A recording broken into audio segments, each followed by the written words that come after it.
Hello everybody, my name is Tim Lee Michael. Welcome to my channel and another Draw Too Much sketch lesson where we're taking a look at mouths for caricature.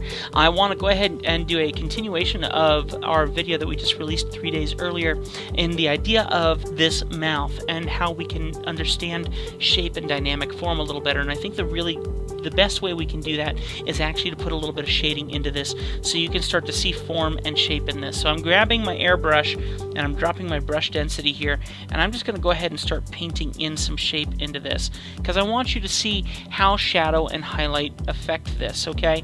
And I'm going to be doing this very, very quickly. This is going to be a very, very quick video. I just want to give you a very quick form of this. Okay, anywhere that you're seeing me use this darkness, this is where we're trying to put in shadow, okay? And we can add on to the shadow as we continue to move forward. But just want to give you a very basic idea of where the shadow is and where the highlights are going to sit as well, okay?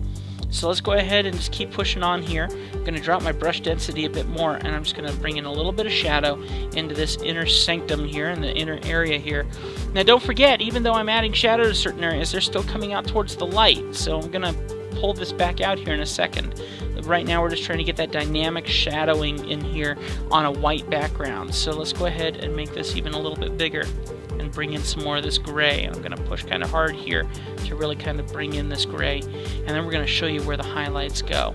Now I'm not going to focus on the nose, I'm just going to focus on the shadow beneath the nose and coming down over the mouth, because we're focusing on mouths right now in this video.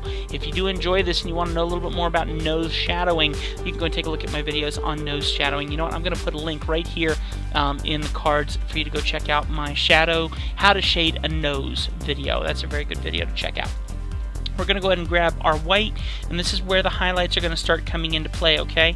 Now, right here in the middle of the nose, right here in the middle of the mouth, there is a divot. If you feel right here with your finger, in many people, there's a divot there, okay?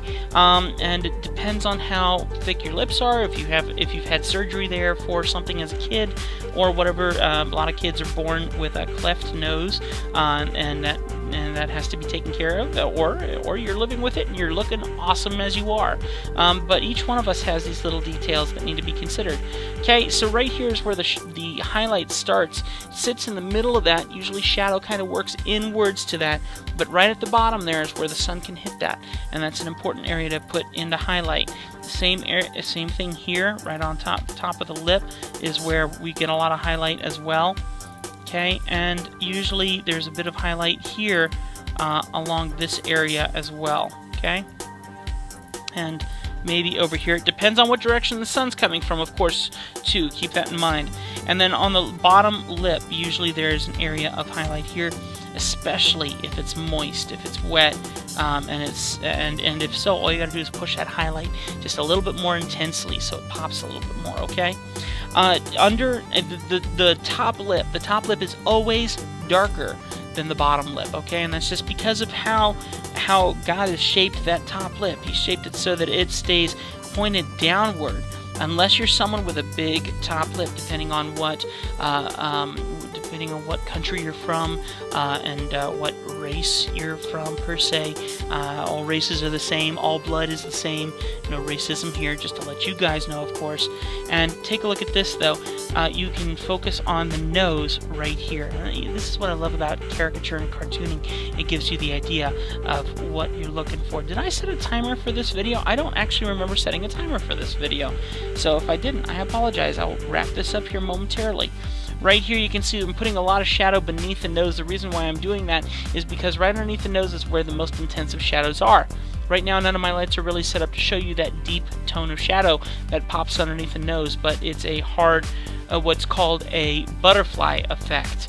And usually it's just, depending on how far out the nose comes, it brings a very hard shadow right underneath that nose, okay? Now, to finish this off, laugh lines are going to have their deepest shadow part right in the deepest part of that section there, okay? Really want to knock that in there as tight as you can, and then shape out from there. So you're going to put the darkest area in, and then you're going to blend outward to then work it around whatever shape you're trying to do, okay? So here and here, kind of do this on both of these, okay? And then once again, We're going to grab that white and we're going to start thinking about where the highlight is on the cheeks as it comes out, and on the nose where it goes up, and all those little details that really help to start push this back into form again. Okay, like the chin here. Alright, so that's the very basic. If you're looking at it as far, when I'm looking at it up close, it doesn't look quite right, but when I'm looking at it on my screen over here, it looks pretty good. I'm okay with this. Very, very basic structure of highlight and shadow that you need to keep in mind. Everyone is different. Everyone has beautiful features that God has given you, and you just need to learn how to draw them funny and how to make them beautiful. Remember, as caricaturists, it's not our job to just over-exaggerate things and take them out of proportion. If you see something beautiful on someone's face, exaggerate that so they love it even more. That's your goal as a caricature artist, okay? Alright, thank you so much for watching this video. I hope it helps you with this general shading here. Very, very important to know where the shadow and highlight fits on the face, so that when you make your next exaggeration or your next move to get that likeness, it looks just like them because you understand where the highlight and where the shadow is supposed to go. It's different in every lighting scenario. Here I have 3 lights in here lighting me to create what you're seeing on my face right now, and every situation is different. But knowing the basic premise is going to help you see where the light is different and how you can make that pop, okay? Alright guys, thank you so much for watching. Hit the like button, subscribe, hit the bell button, please, so you get notifications when we put out another video. We put out videos every, I believe it's Tuesday and Thursday right now. Tuesday and Friday, Tuesday and Friday. We try to get out a video 2 times a week. Lots of hard work is going into this. If you really enjoy these videos and you want to show some support and you want to get videos early, please consider supporting me on Patreon, patreon.com. The link is in the description below, and please consider supporting me. It means a lot to me. Thank you so very much. If you want to send me your photos so that I can use them here in my caricature training videos, would love it. You can just go ahead and email me at drawmetim@gmail.com. Send me your photos if possible.